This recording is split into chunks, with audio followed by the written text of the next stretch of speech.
Thank you, Travis. Good evening, viewers, and welcome to tonight's regional news. We begin with some news in Brazil.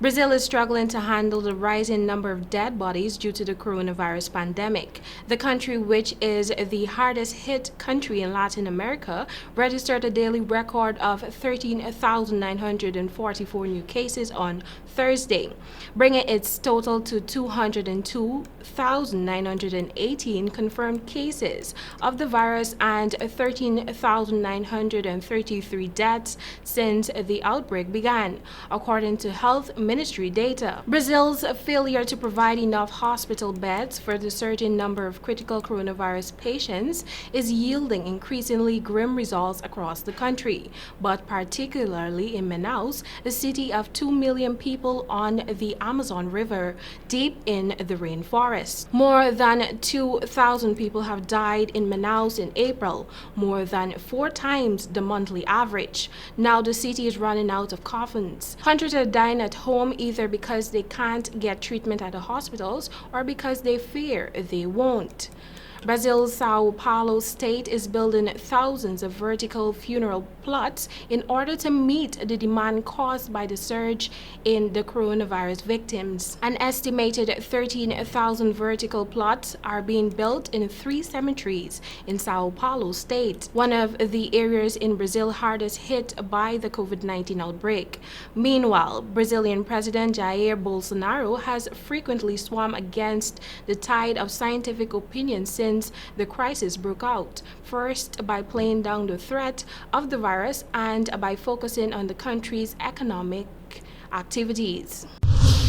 Let's turn our attention to Antigua. Antigua has halted testing people for HIV, and this decision is being blamed on the COVID-19 pandemic. HIV/AIDS Program Manager Delcora Williams says in order to adhere to social distancing requirements, no HIV tests are being conducted by the HIV clinic until further notice. She pointed out that the counselor sits on one end of the table and the individual sits on the other. There is not even a distance of 2 to 3 feet separating the person accessing services, so therefore that service cannot be offered at this moment. However, people can still access condoms, and the clinic continues to provide patients with care and treatment. In recent weeks, health authorities in several countries have been expressing concerns that the COVID-19 pandemic could lead to increased STD rates and setbacks in the fight against HIV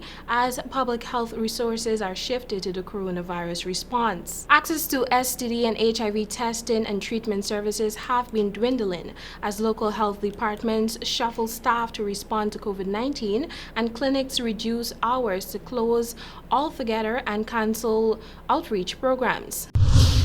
Over to Barbados. With strides being made to fight against the COVID-19 pandemic, Prime Minister Mia Mottley announced that the country would move to phase 3 from Monday. The new stage will see the reopening of several businesses, restrictions lifted on some sporting activities, and extra hours for beachgoers. However, the 8 p.m. to 5 a.m. curfew will remain in effect for the time being, Mottley said. During a recent press conference, Mottley said the decision to reopen more businesses was made to get Barbadians back to work. Those businesses given the green light to resume operations on May 18 are cottage industries, repair services, barbers and hairdressers, churches, restaurants for drive-through and takeaway services. Provisions will be made for housekeepers to resume work on Wednesday, May 20. Additionally, persons will be allowed to go to the beach between 4 p.m. to 6 p.m., along with the 6 to 9 a.m. window allowed in Phase 2. While persons will still have to adhere to the alphabetical system, there have been some relaxation which allows for shopping by groups to be done any time during the day. Mottley said with the spread of the COVID-19 projected to be on a downward trajectory, government was working towards balancing lives and livelihood. The PM said it was important to provide safe work for safe people, to provide as many employment opportunities for Barbadians as possible, and to ensure that every household in Barbados can eat food every day. And now for our final story coming out of Trinidad and Tobago. 21 Trinidad and Tobago nationals who have found themselves on the outside looking in when borders closed at midnight on March 22 returned to the country on Thursday. The citizens who had been working in the oil industry in Guyana were allowed to fly into TNT yesterday morning on 2 flights holding 10 and 11 persons respectively. The first group arrived around 10:30 a.m.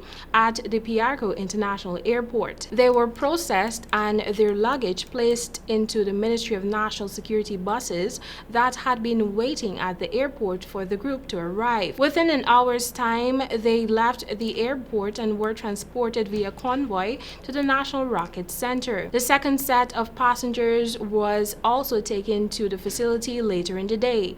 They will spend the next 14 days in quarantine at the facility. The Rocket Center had only been vacated last Tuesday by 33 nationals who had been brought home from Barbados on March 22. On May 1, 69 citizens and 1 permanent resident were allowed to return to this country from Suriname. They had been placed in quarantine at the University of the West Indies South Campus in Davie and are set to complete their 14-day quarantine period today. Well, that's a wrap for tonight's regional news. Thank you for watching, and back to you, Travis.